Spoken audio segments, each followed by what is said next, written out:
Most people believe that their lives are shaped by major events, by big decisions, by things that happen suddenly and visibly. But far more often, life is shaped quietly by the words we repeat to ourselves every day, not out loud, not dramatically, almost without noticing.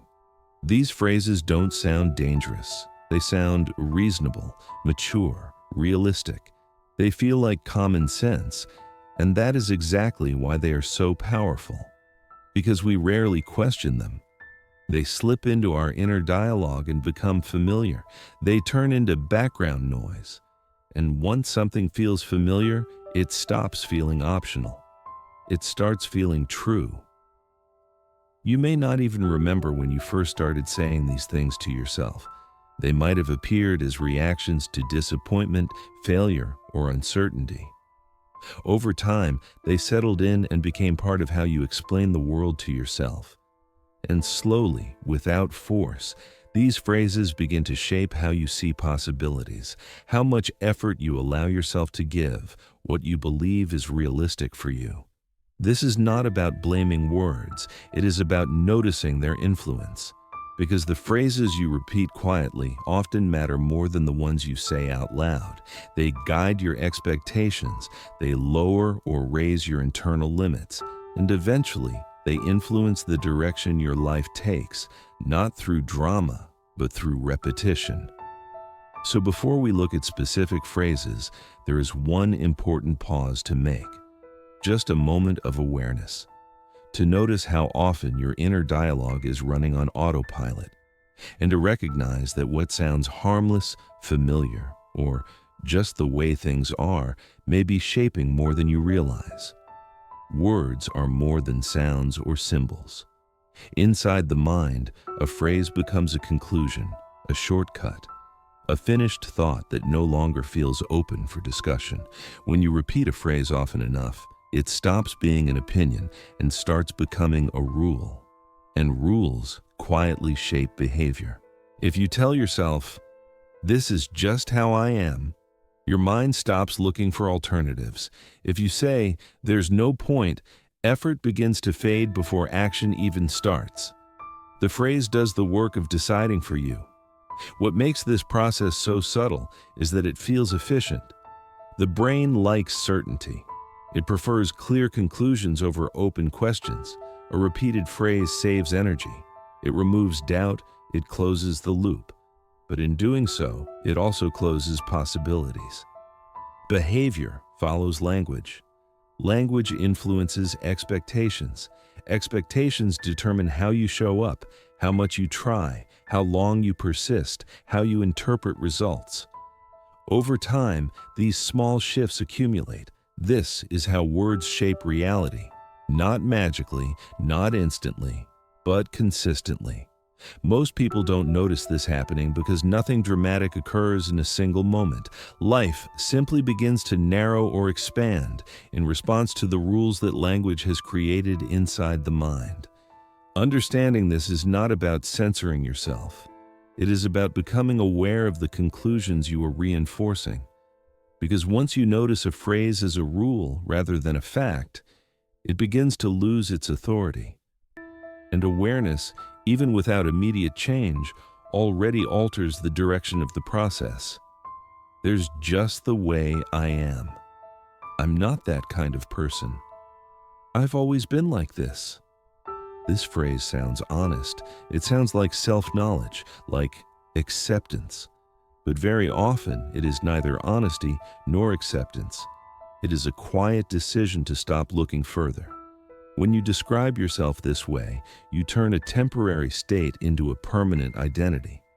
A habit becomes a personality. A past experience becomes a definition. The phrase closes the conversation before it even begins. It suggests that change would require becoming someone else rather than growing into a fuller version of yourself. And because identity feels personal, we defend it, even when it limits us. What makes this phrase especially powerful is that it removes responsibility without sounding like avoidance. It doesn't say, "I won't try." It says, "I can't," wrapped in self-description. But who decided what kind of person you are? Most of these definitions were formed in response to earlier moments, times when something felt difficult, uncomfortable, or unsuccessful. Instead of seeing those moments as part of a process, the mind drew a conclusion. I'm not good at this. I'm not built for that. That's not me. Over time, the conclusion hardened into identity. The problem is not that identity exists. The problem is when identity becomes fixed, when it stops being a description of where you are and starts acting like a rule about where you can go. Growth does not require denying who you are. It requires loosening the language you use to define yourself, replacing final statements with open ones, letting "this is how I am" become "this is how I've been." That small shift keeps the door open, and sometimes an open door is all change needs to begin. That's just life. There's nothing you can do about it. It's the same for everyone.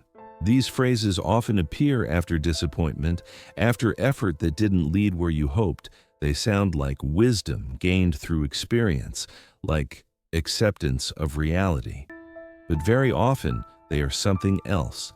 They are the moment responsibility quietly slips away. When you say, "That's just life," you stop asking questions. You stop looking for patterns. You stop examining your own influence on what happens next. The phrase draws a line between you and the outcome. It turns life into something that happens to you rather than something you participate in.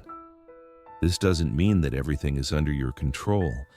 It means that this phrase removes even the part that is. It trades influence for comfort, and comfort, while soothing in the moment, slowly narrows your sense of agency. What makes this phrase especially convincing is that it feels mature. It feels calm. It sounds like you've made peace with reality, but acceptance becomes resignation when it ends curiosity. There is a difference between accepting what is and deciding that nothing can change. One creates stability. The other creates stagnation. Life is complex. Not everything responds to effort in a predictable way, but the belief that nothing can be done often becomes a self-fulfilling conclusion. It reduces experimentation. It lowers attention. It stops growth quietly, without conflict. Awareness does not require rejecting this phrase entirely. It only asks you to notice when it is being used to avoid uncertainty rather than to describe reality. Because the moment you reclaim even a small sense of influence, life stops feeling like something that simply happens and starts feeling like something you are still part of. I'm just unlucky. Things never work out for me. I always end up on the wrong side of things. At first, this phrase can feel comforting. It explains disappointment without demanding self-criticism. It shifts the cause outward, toward chance, fate, or circumstances beyond control. But over time, it quietly changes how you relate to effort. When you believe that outcomes are mostly a matter of luck, you stop looking for connections. You stop asking how your actions, timing, preparation, or choices might be influencing results. Life begins to feel random, and randomness feels impossible to work with. This phrase weakens the sense of cause and effect. And without that sense, motivation slowly fades. Why invest deeply if success is accidental? Why reflect if failure is inevitable? What often goes unnoticed is that this belief changes behavior before results appear. It lowers attention, it reduces persistence, it discourages learning from experience. And those subtle shifts make outcomes less likely to improve. Then the result arrives and the phrase feels confirmed. I knew it. I'm just unlucky. But this is not observation. It is a loop. Luck exists. Timing matters. Circumstances matter. But when the idea of bad luck becomes a personal identity, it blocks growth. It replaces curiosity with resignation. Awareness begins when you notice how this phrase affects your posture toward life, whether it opens inquiry or closes it, whether it invites learning or excuses withdrawal. Because the moment you stop labeling outcomes as random misfortune, you regain something essential: the ability to look closer, adjust, and influence what happens next. "I'll think about it later." "Not now. I'll come back to this." This phrase rarely sounds like refusal. It sounds reasonable, responsible, as if you are simply choosing the right timing. But in many cases, it is not a decision to delay. It is a decision to avoid. The mind uses this phrase to escape discomfort, to move away from uncertainty without confronting it directly. Nothing is rejected. Nothing is chosen. Everything is simply postponed. And that is why it is so effective.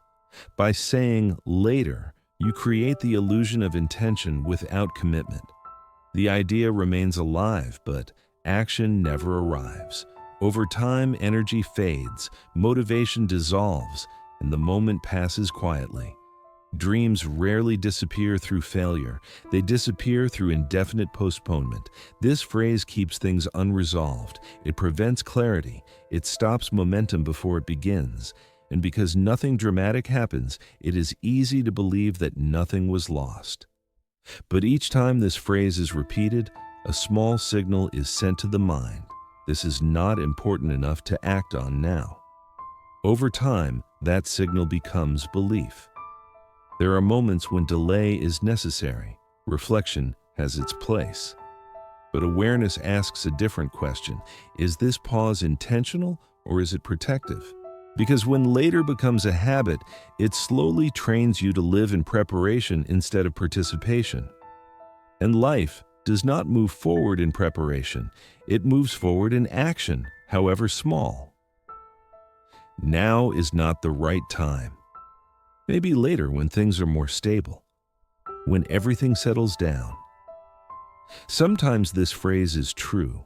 Timing matters, context matters, but very often this sentence is fear wearing the language of reason. It sounds careful, strategic, thoughtful. It gives the impression of wisdom.